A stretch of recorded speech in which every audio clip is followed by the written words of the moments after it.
As I took my first steps off the Harmony, I looked through the waiting room windows and saw the sweeping grandeur of Mars itself. Compared to the colony ship I called home for 146 days, Mars was vast, vibrant, and beautiful, even though I knew it was also harsh and mean. I spent the entire ride down to the surface from Phobos, staring through the tiny window, desperately trying to catch a glimpse of Gandhi colony, and picturing life together with Jaya, Riva, and Canaan when they arrived on the Melody in a few months. What would fortune bring us on this untamed planet?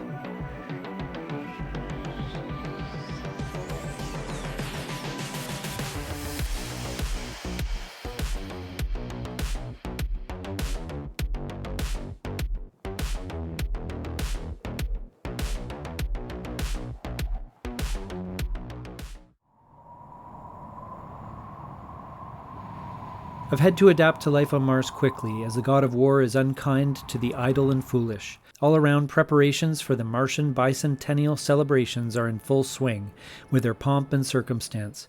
Politicians pose for photographs and corporate sponsors shill their wares, while barkers and preachers shout to the crowds, seeking their attention, loyalty, and money. The rage of the people is about to boil over. Each night I fall asleep to the sounds of angry protest off in the distance. The constant drumbeat of the news, on every screen and handheld, reminds us that violence is everywhere, and nobody is safe. Not from the rebels, and not from the government or their corporate henchmen. I hear stories that some have left the labyrinths for life on the surface, away from the strife and turmoil. Some have even changed their bodies to better live on Mars and gone away into the deep deserts forever. All I can think about is my family and how we will survive here as the turmoil swirls around us. Tomorrow they arrive. Tomorrow is the bicentennial day. Tomorrow is another day on Mars. Honest work was hard to find. On Earth, I could find odd jobs to make ends meet, but on Mars I had no community and no connections. So when Ares Corporation opened a small number of manual labor opportunities, I stood in line for hours to apply. The work was hard, boring, and barely paid enough for me to scratch out a living. But it was enough. When the Melody arrived, I marveled at my good fortune. No more video recordings of my kids, no more letters to my wife. We were crammed into a one-bedroom apartment in the depths of the Gandhi Labyrinth, but we were together, and Mars was our new home. We huddled in the shelter while explosions boomed across the labyrinth. They echoed in the empty spaces where the sky should be. They are the music of oppression, anger, and grief. Each time there is an attack, we rush to the shelters in case the labyrinth is breached. It is impossible to know which explosions are the Duster's bombs and which are retribution from the corpos doing the dirty work of the Martian government. Repetition has a way of making the terrifying into the mundane. The attacks have become so commonplace lately that I worry more about my lost wages than anything else. I was finishing my shift at the docks that Wednesday when everything changed. The news feeds were reporting that Ares workers would not be paid indefinitely due to a software error. Of course, they still expect us to come into work tomorrow. No chance. My anger finally boiled over.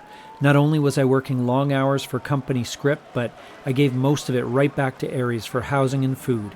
And now they say that we will work for only the promise of pay? When will it be enough?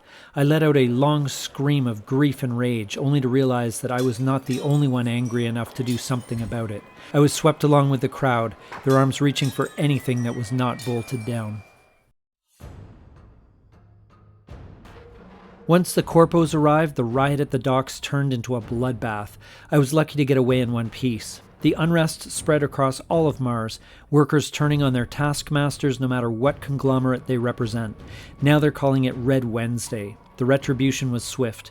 It only took 2 days for us to be evicted. The ever-present cameras had identified my face in the footage from the Ares office. We were left on the street with no money and 2 children. For tonight, some friends have taken us in, but there is no extra room in the corporate housing. We can't stay here.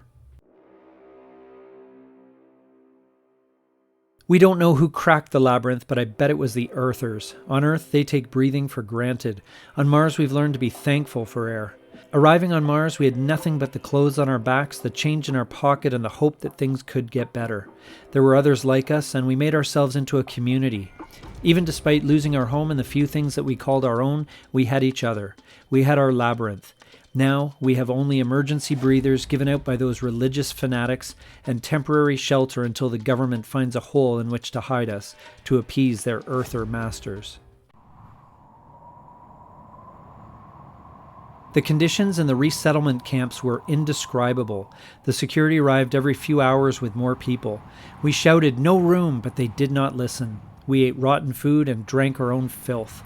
But the worst part was the helplessness, knowing that you lived or died at the whim of whichever corporation had the barely profitable contract to keep the camp supplied with air for another day. Some of our neighbors signed enhancement covenants with the Church of the Reclaimer. They left for the Reclaimer conversion centers and then the wilderness to become true children of Mars. Are their shiny new implants the benevolence of the Reclaimers or a Faustian bargain? Does it matter?